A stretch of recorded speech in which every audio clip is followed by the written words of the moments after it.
Okay, we're going to discuss work energy and work energy approaches to solve problems. And to begin with, work in its most basic form is just a force times a distance. So if you have an object here that a force is applied to, if it moves over some distance with the same constant force,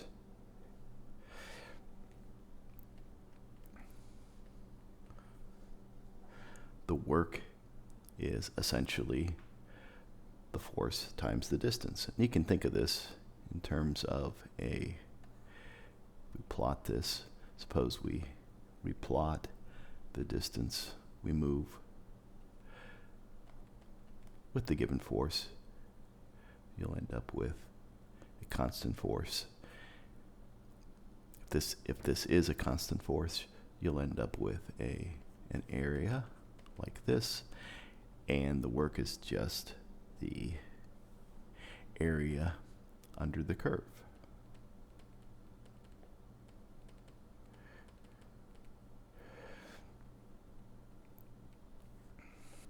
So in a more general case, suppose we have a particle moving from S1 to S2.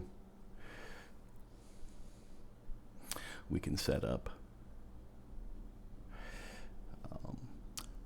position vectors to this of r and r prime. So this arc then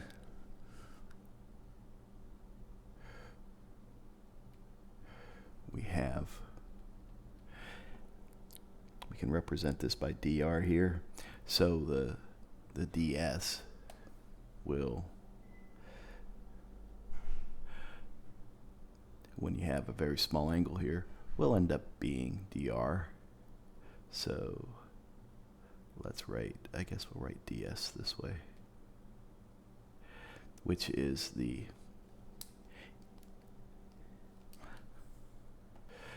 differential distance along the arc.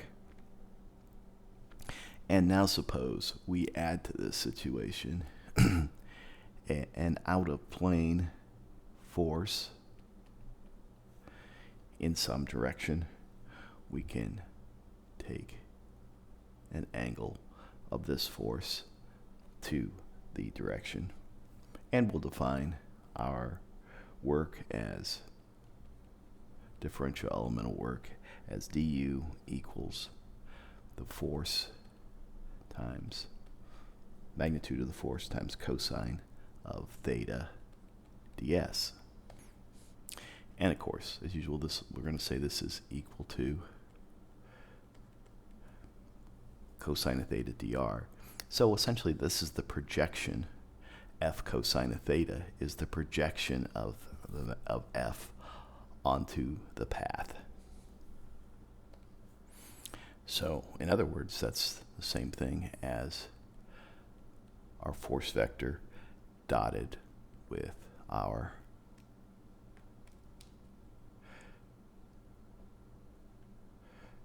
dr vector. Notice when you dot two vectors, you get a scalar. So if we integrate du above from u1 to u2,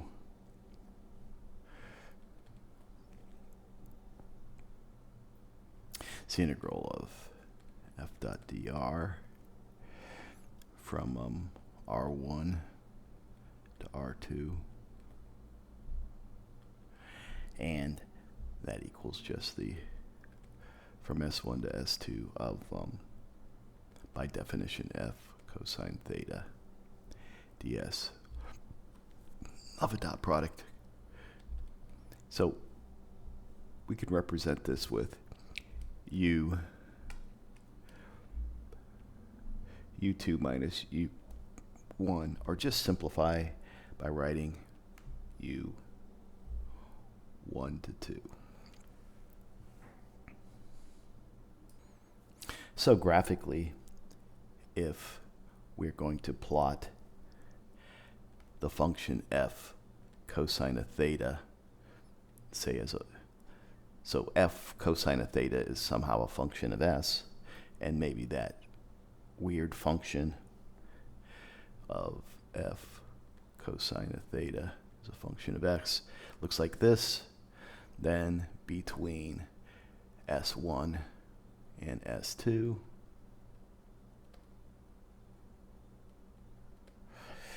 we can calculate this area underneath this curve. And that's the work performed. And again, if this is constant, then we'll end up with just a simple geometric shape. So f cosine theta for y between s1 and s2. Just a simple rectangle, because we could pull the f cosine theta out if it's constant, s1 to s2 of ds.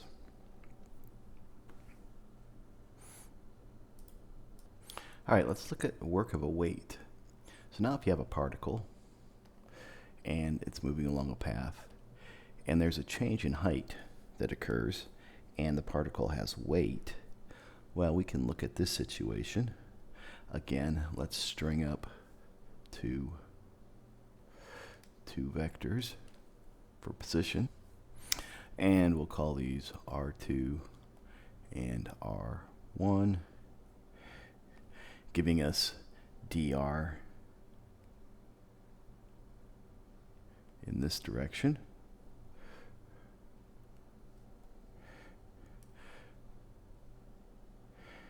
Then dr actually is going to be have a position of dxi plus dyj plus dzk.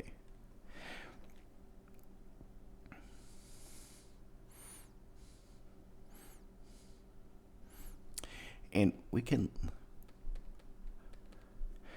look at the work from 1 to 2 as the integral of the force dot dr, and in this case our force is going to be the weight. Let me do it in red so it really shows up. Weight here. And we'll even consider that a vector in the z direction. So again, this equals the integral of from R1 to R2 of minus W K dot dxi plus dyj plus dzk.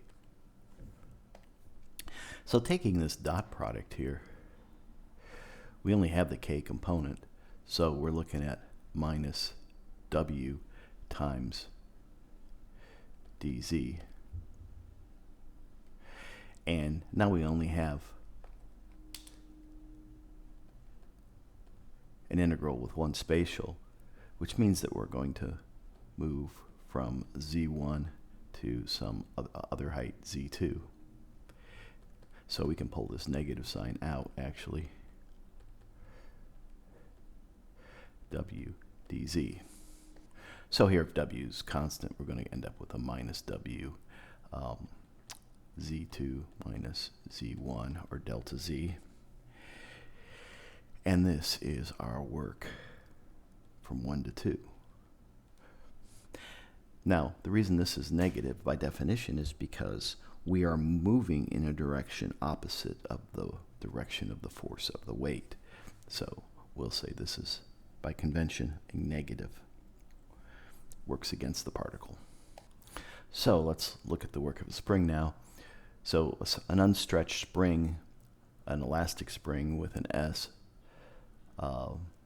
length of S in the unstretched situation. If we move it by amount ds, work will be performed. So we can define this as equals to the minus the force in the spring. I guess, yeah, we want to make that S. ds, it's negative because it's moving against the direction that we stretched, and this equals, with the spring constant K times S ds. So we can integrate this now. So we end up with this integral, and this is just going to equal minus 1/2 K S squared minus 1/2 KS1 squared. So it's KS2 minus KS1 squared. Again, the negative in the front of this is due to the fact that the spring force is opposite the direction of motion. If it was in the same direction, we would have a positive. Okay, so let's work up the principle of work energy. Suppose we have a particle moving along a path from 1 to 2, and we apply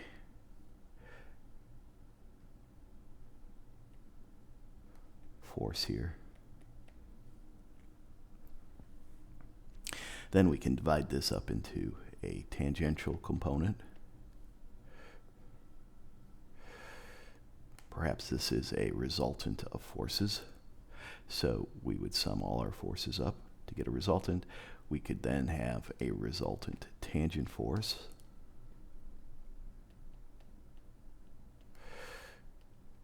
And a resultant normal force. This would have an angle theta. The force would have an angle theta to the tangent force. Then from kinetics, recall that the sum of our forces in the tangent equals mass times our acceleration in the tangent direction. And again, we could think of acceleration as v dv ds.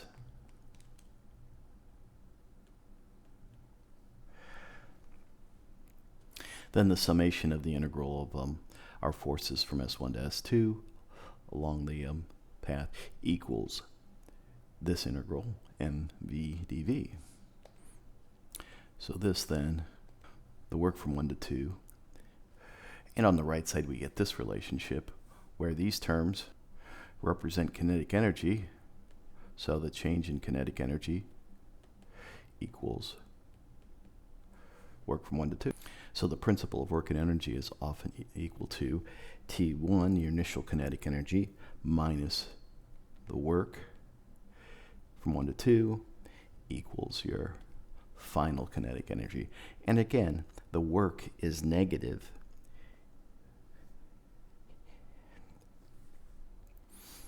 Actually, let's make this positive, but the work can be negative if it acts opposite the direction of our force. We can deal with systems by just summing up all of the initial kinetic energies, adding to it all the work performed, summation of the work, and your end result is the summation of your final kinetic energy. As a final note, energy is Newton's meters in the SI system. We'll just look at SI here. So we're looking at a kilogram meters per second squared for newtons times a meter. And we call this a joule.